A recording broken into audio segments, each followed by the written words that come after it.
Bonjour à tous. Ça me fait plaisir d'être avec vous autres pour pouvoir partager ma passion. C'est sûr que les saines habitudes de vie, les familles, pour moi, c'est une priorité. J'ai 5 petits-enfants aujourd'hui, retraités depuis le 1er octobre. Fait que ça me donne encore plus de temps pour pouvoir faire encore plus de choses en famille. Mais le projet qu'on va parler un matin, c'est venu me toucher personnellement en 2015. Pour vous parler un peu de la vision de la ville de Belleuil, on va commencer avec ça un peu. Ça, c'est sur une rue qui a été accordée, le projet Dans ma rue, on joue. Ça vous donne une idée un peu des gens, l'implication et le plaisir des gens. Je suis avec Mme Lavoie, la mairesse, qui est, qui est au centre avec moi. C'est sûr qu'à ce moment-là, j'étais un petit peu plus gras. Là. Ça l'a différé un peu. Là. Belleuil est une ville active et puis on s'est doté de projets. On a 43 parcs à Belleuil. En plus, ces parcs-là ont été rénovés en totalité de A à Z. On est en développement des nouvelles familles. Fait que tout est conçu en fonction de nos familles à Belleuil. Si on prend un exemple, quand je suis arrivé en poste en 2005, on était la ville en prorata la plus vieille au Canada. Et au moment où on parle, le Journal de Montréal, à un moment donné, a fait une petite étude, il y a 4 ans. On était rendu 10e en natalité au Québec. Fait qu'avec tous les changements, pensée famille, saines habitudes de vie, c'est ce qui nous a permis de faire ce changement complet-là, puis avec grand plaisir. On a des enfants partout dans notre ville. D'ailleurs, aussi, dans tous nos parcs, on a des équipements diversifiés, que ce soit des parcours d'entraînement. On a même des boîtes au sport qui sont gratuites et qui sont accessibles à toutes les familles, à nos enfants. Des tennis, exemple, aussi, qui sont non payants, que ce soit librement. On a beaucoup de jeux libres et nos pistes cyclables sont développées d'une façon à ce que ça communique à la grandeur de la ville. On a implanté aussi un parcours d'entraînement de course. On est les premiers au Canada aussi à avoir implanté ça, que ça s'appelle Boomerang. Ça veut dire que les parcours sont identifiés avec des pancartes. On a un 21 km, on a 2 fois 5 km. L'année prochaine, on va faire un 10 km. Et ça, c'est apprécié beaucoup avec les mamans en poussette. Ils partent le matin, puis ils font le jogging. Ils partent dans les parcours et ils sont balisés. On appelle ça un parcours balisé. C'est un peu une ville, vraiment une ville active, et le conseil de ville est vraiment un conseil actif. Madame Lavoie, qui est la mairesse, c'est une priorité, la famille, pour elle.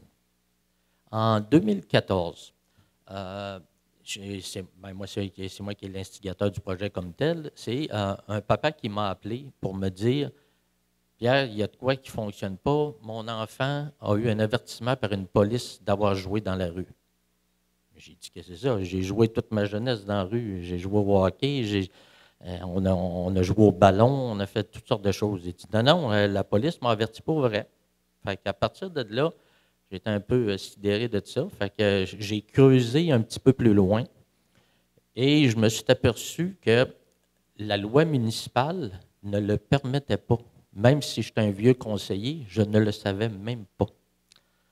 Fait qu'à partir de là, j'ai dit qu'est-ce qu'on pourrait faire et bizarrement, je me ramasse dans une conférence à Ville et Villages en santé et Maître Macalian faisait un genre de conférence sur il y aurait possibilité de pouvoir jouer dans la rue à ce moment-là et je me suis dit, avez-vous un porteur de dossier?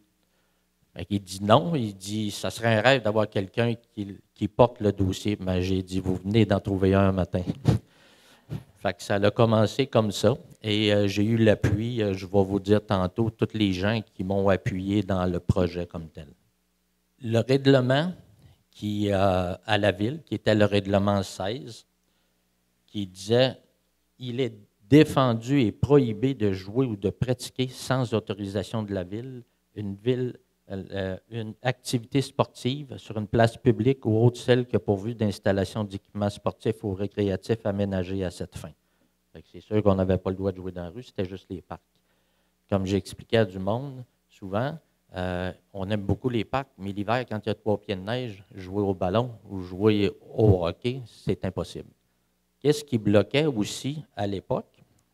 On a l'article 500, l'article provincial, qui dit « Nul ne peut, sans être autorisé légalement, occuper la chaussée, l'accotement ou autre partie de l'emprise aux abords d'un chemin public ou placer un véhicule ou un obstacle de manière à entraver la circulation des véhicules routiers sur ces chemins à l'accès à un tel chemin. » La façon technique de pouvoir, comme on dit, écraser la loi provinciale, c'est de changer notre loi municipale. Notre loi municipale prime sur la loi provinciale. Mais vu que la nôtre, elle était contre aussi les jeux dans la rue, il fallait penser et changer notre loi à l'intérieur. À partir de, disons, j'ai travaillé 1 an à penser comment je pourrais en arriver à faire un dossier facile, un dossier applicable, que ce soit un village, une ville ou une grosse ville, et qui soit simple et non coûteux. C'était ça mon but. Et de prendre, exemple, le dossier comme tel, et toutes ces villes-là ou villages peuvent l'appliquer sans avoir à développer. Tout ce que vous avez dans votre pochette présentement vous confirme, vous changez le logo, puis vous prenez le dossier comme tel, puis vous pouvez l'appliquer, changer des phrases dedans ou n'importe quoi. Ça, c'était une priorité pour moi que ça soit accessible à tout le monde. Je vais vous dire un peu les démarches que j'ai faites pour en arriver là, ce que je vous ai parlé tantôt, les 2 lois, la loi 500. Et nous, à cette heure, comme je disais un peu plus tôt, tout ce qu'on a changé, c'est lorsque l'autorisation, l'article 16 que vous voyez en bas, lorsque l'autorisation prévue au premier alinéa est accordée par la Ville dans le cadre des projets des jeux libres dans la rue, tout participant doit se conformer aux règles édictées par le Code de conduite. L'alinéa A, c'est le Code de conduite que je vais vous montrer tantôt. Pour en arriver là, qu'est-ce que j'ai dû faire? Le 28 septembre 2015, il y a eu une résolution sur l'engagement de la Ville à mettre sur pied un projet pilote. Le 30 mars 2016, c'est la réception de l'avis juridique. On ne se cachera pas que dans le temps, ce qui était un peu plus complexe, c'était l'avis juridique qu'il fallait avoir pour protéger la Ville contre toute poursuite ou quoi que ce soit. Moi, j'ai eu la chance de le développer avec Maître Macalian, qui s'est fait un devoir de le développer, et on était la première ville au Québec. Tantôt, on va vous expliquer qu'on n'a plus besoin d'avis juridique parce que c'est rendu une loi à cette heure au Québec. Ça a passé à l'Assemblée nationale, on va le voir tantôt.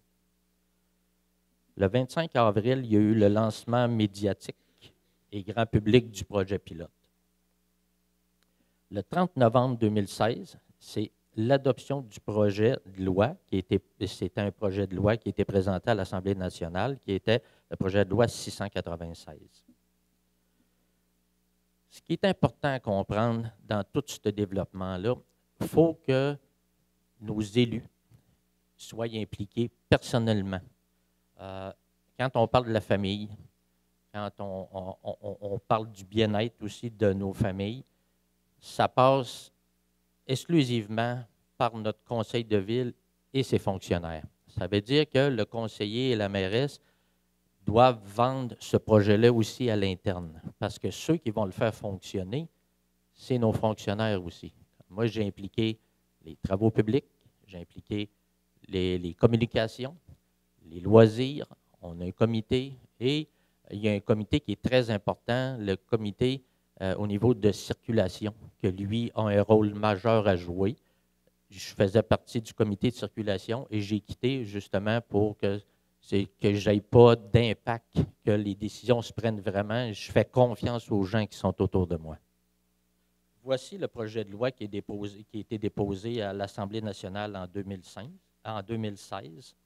Le projet de loi 696 vise à inciter les municipalités à adopter une réglementation qui encadre les jeux libres dans la rue et ruelles pour favoriser les saines habitudes de vie.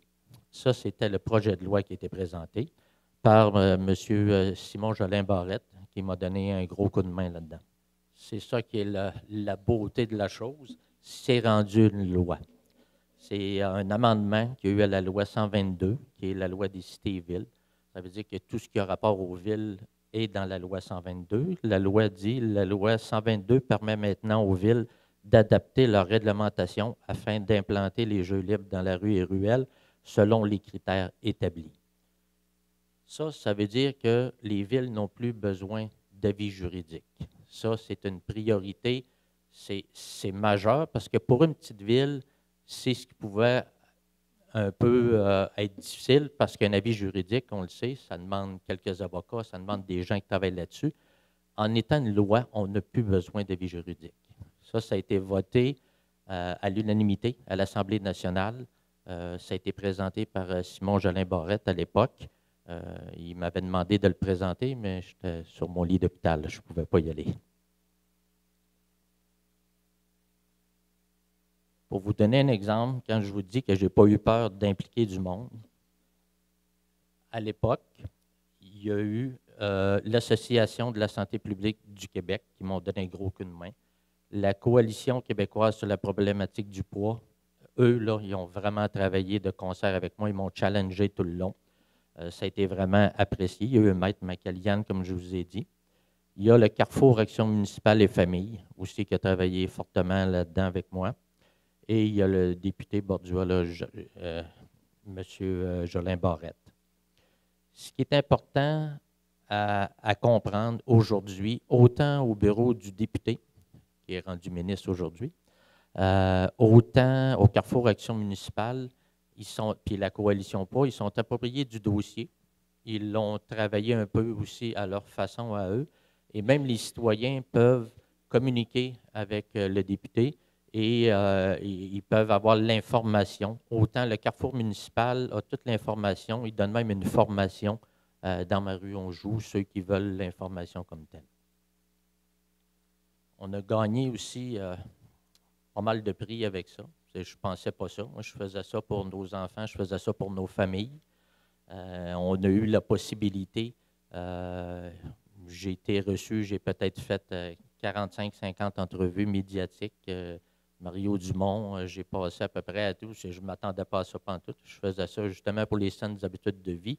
Ce n'était pas le but de médiatiser énormément, mais c'est devenu médiatique. On l'a vu fortement, là. Ça, c'est la signalisation qu'on a développée à Belleuil. Elle n'existe pas, mais vous avez tous les critères. Si vous demandez à la ville, on peut vous donner les grandeurs, on peut vous donner. C'est ce qu'on a développé. On voulait que ce soit de quoi d'actif, mais ça n'existait pas comme tel au ministère du Transport. Fait qu'on a développé cette pancarte-là. Ça, c'est aux deux extrémités où ce que les enfants ont le droit de jouer. Il y a cette pancarte-là et on a aussi de la signalisation au sol pour avertir et je vais vous dire plus loin un petit peu qu'il y a des améliorations. Il y a des pistes d'amélioration qui étaient faites de partir du projet à devenir une loi. Là, on tombe dans le vif du sujet.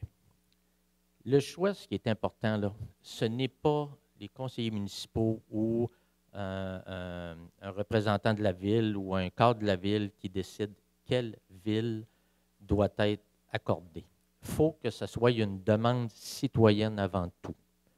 Et ça, c'est le plus important, c'est un dossier citoyen. Ça veut dire que ce qui est important, c'est que le conseiller ou la conseillère signe une lettre comme de quoi, mettons qu'on a une demande et il y a des critères d'admissibilité que je peux vous dire. Il faut être résident de Belleuil, il faut que ce soit une rue locale, il faut qu'il y ait un dégagement visuel, ça veut dire une courbe avec un arbre ou des choses comme ça, c'est sûr que ça ne sera pas accepté. Une faible densité de circulation, l'éclairage public, il faut qu'elle soit quand même adéquate. Et l'inspection de la rue est faite par la ville. On a les travaux publics, lorsque la demande est faite, ils ont une grille de critères à respecter que vous avez dans vos pochettes. C'est 5 ou 6 petits points. C'est vraiment concret. Et ce n'est pas Pierre Verrette qui a implanté Exemple, ce projet-là qui décide, c'est vraiment une machine municipale à l'interne. Comme je dis, je fais confiance à tous les gens à l'interne et eux se rendent sur place lorsque la demande est faite par les citoyens et ils nous font un rapport au comité de circulation que nous recommande au conseil de ville si c'est acceptable ou non. Justement, on a eu une rue où un des conseillers de la ville demeure et elle a été refusée parce qu'ils ont fait une étude de circulation puis il y avait trop de circulation. Fait que ça ne veut pas dire parce que tu es au conseil de ville que ça passe plus, ça c'est important. C'est pour ça que l'implication de tous ces gens-là qui est une priorité. Quand c'est accepté, il y a eu une lettre, comme je disais, envoyée par le conseiller municipal comme de quoi que c'est accepté. Ou si ce n'est pas accepté aussi, vous avez un exemple de lettre aussi qui dit le pourquoi que ce n'est pas accepté. Fait que c'est suite aux recommandations, comme on dit, du comité de circulation et du conseil de ville. Le code de conduite, il n'est pas compliqué, mais pas du tout. C'est une période de jeu entre 7 heures et 21 heures. Pourquoi 21 heures? Nous autres, les parcs, c'est 22, mais on disait à 21 heures. Souvent aussi, ceux qui jouent dans la rue, c'est des plus jeunes. À 21 heures, souvent, ils sont rentrés. Il faut qu'il y ait de la vigilance. Dans un code de conduite, on n'a pas le choix de le mettre aussi, la vigilance des enfants. Ça veut dire que les enfants ne peuvent pas être 14 de large dans la rue, exemple, et puis bloquer la rue ou faire des choses comme ça. C'est important qu'il y ait une vigilance des enfants. Et la surveillance des parents, si un enfant a 10 ans qui joue au hockey, je ne pense pas qu'il ait besoin d'avoir un parent à côté. Mais il y a des plus petits enfants qui vont dessiner dans la rue et des choses comme ça. C'est important qu'il y ait une surveillance de parents.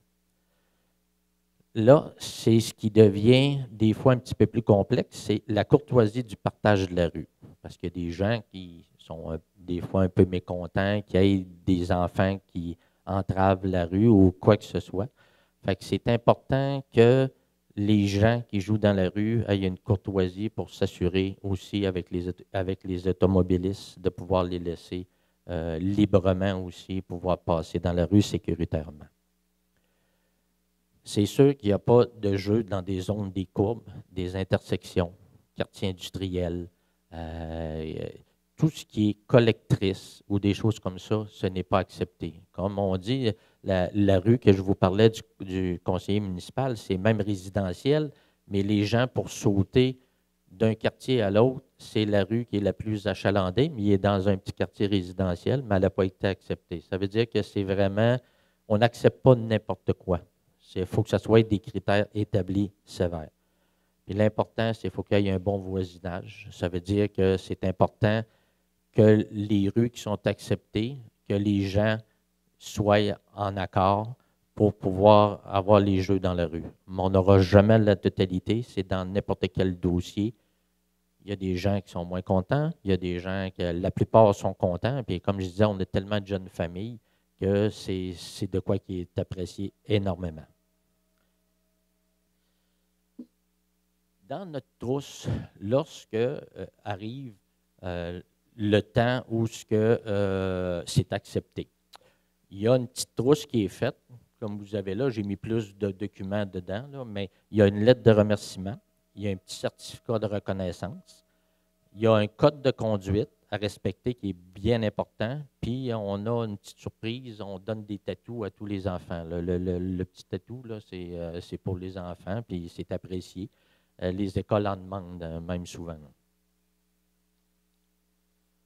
Dans le projet, il y a eu des pistes de solutions qui ont été, surtout pendant la campagne électorale, lorsque j'ai fait ma dernière campagne, les gens ont demandé des améliorations. Ça veut dire que c'est un dossier qui est en mouvement tout le temps, et ça, c'est très, très, très important.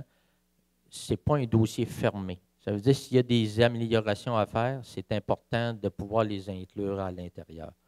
Ils nous ont demandé de réduire la vitesse d'un rue locale qui était accordée à 30 km/h. Nous, tous les parcs et toutes les écoles, exemple, sont déjà à 30 km, mais les rues, On vient justement dans le budget. J'ai réussi à faire passer de changer les pancartes là, de 50 km à 30 km dans toutes les rues, dans ma rue on joue. Il y a aussi le marquage au sol qui n'était pas au début, qui ne faisait pas partie du dossier, mais qui a été demandé, marqué lentement, avec le même logo que la pancarte que je vous ai montré tantôt. Là. C'est des enfants qui jouent dans la rue et ça, les gens ont énormément apprécié. Disons que c'est un atout majeur. Fait que ça, on a fait faire un stencil, exemple, et c'est les employés de la ville qui font ça. Et la période ciblée pour les inscriptions des nouvelles rues. Avant, on pouvait appliquer sur ce dossier-là n'importe quand et tout ça. Mais on s'est aperçu que la problématique qui pouvait arriver, c'est que si il faisait la demande au mois de juillet, vu que ça prenait les 2/3 des gens qui accordaient la rue et ceux qui ne répondaient pas tombent comme positifs. Fait que là, ceux qui étaient un peu négatifs au projet disaient, ben là, il n'y avait pas personne chez eux, fait que ça se fait, vous devriez refaire votre classe. Fait qu'on a décidé qu'il y a 3 périodes dans l'année, mai, à août et novembre. Ça veut dire qu'on n'envoie plus au mois de décembre, exemple. Les gens ne peuvent plus demander au mois de décembre parce qu'il y a 3 périodes dans l'année. L'autre chose qui est importante aussi, c'est que vous imaginez les travaux publics à déterrer un coin de terrain et à planter une pancarte en plein mois de janvier. Ce n'était pas tout à fait approprié. C'est des améliorations qu'on a faites tout au cours du dossier et c'est vraiment apprécié comme ça. Qu'est-ce que ça a apporté à la ville? Bien, c'est sûr que les promotions de saines habitudes de vie, ça nous tient à cœur, nous autres, à la ville, ça c'est clair. C'est un rayonnement partout au Québec. C'est sûr que, comme on dit, la bonne nouvelle, j'essaie de la propager partout au Québec quand je suis en demande dans les médias ou quoi que ce soit, ou ici à matin, qui me fait énormément plaisir d'être avec vous autres. Puis comme je disais tantôt, on a été récipiendaire de plusieurs prix à travers la province. Puis, ça nous a permis de connaître, en partenariat avec des organismes provinciaux, toutes sortes de choses qui nous donnent des outils à la ville de Belleuil pour pouvoir avancer pour les saines habitudes de vie. Ça, c'est bien, bien, bien important. Quel message on doit retenir de ça? Ça doit provenir d'une initiative citoyenne. Ça, c'est ce qui est le plus important. L'appropriation des rues, c'est vraiment par les citoyens. Mais il faut qu'il y ait un encadrement, comme je vous disais tantôt. Le conseiller ou la conseillère a un grand rôle à jouer aussi, que ce soit une problématique ou quoi que ce soit, c'est très, très, très important. L'amélioration de la qualité de vie, la création de liens significatifs avec le voisinage. On a vu cet été qu'à un moment donné, il y avait un paquet de jeunes qui jouaient dans la rue et il y a un barbecue qui s'est sorti. Tous les parents sont jumelés ensemble, mais ça s'est mis à... Ben, c'était une fête. Ça crée aussi des liens importants entre les familles, surtout des rues où il y a plein, plein de jeunes familles. C'est important, la connaissance. Ça a été un atout que moi, j'ai trouvé important. Je me promène puis je vois ça. On parle des enfants qui jouent dans la rue, mais le papa il prend le hockey puis il va jouer avec son enfant aussi dans la rue. Là. La maman va dessiner avec sa petite fille à terre. D'autres qui vont faire du patin roulette. Fait que c'est pas vrai que c'est juste pour les enfants, c'est pour les familles. Puis, une chose qui est sûre, c'est apprendre à bouger dès le plus jeune âge égale un acquis pour la vie. Ça, c'est sûr et certain. C'est l'apport qu'on a apporté, que moi, personnellement, j'ai apporté. On peut dire quoi que ce soit des jeunes, mais si on ne donne pas la possibilité à nos jeunes de pouvoir faire des activités, à les bloquer un peu partout, ben ils n'auront pas la possibilité, justement, de prendre l'air puis de faire des choses. Comme ma maman, elle disait quand j'étais plus jeune, elle criait pour me faire rentrer dans la maison. Aujourd'hui, les mamans écrivent, mais pour faire sortir les enfants de la maison. Fait que c'est un peu imagé, mais c'est un peu ce qui se passe, puis c'est un peu ce qui se passe présentement. Fait que moi, c'est mon apport social, Puis j'espère que ça va pouvoir perdurer, puis qu'il y a d'autres localités ou d'autres villes, villages qui vont pouvoir implanter le projet. Si vous avez des questions ou quoi que ce soit, dans la pochette, vous avez la carte de notre personne en com qui est très impliquée, qui est Caroline Nguyen Min, j'ai réussi à le dire, Nguyen Min. Et puis, vous pouvez faire la demande à la réception à belœil.ca. Puis, si vous voulez, je pourrais vous laisser ma carte aussi. Vous avez besoin d'intervention dans une ville. Ça me fait plaisir de me présenter, puis aller aider. Puis, s'il y a des citoyens qui ont des questions à poser ou quoi que ce soit, ça va me faire plaisir de m'impliquer. Je vous remercie beaucoup.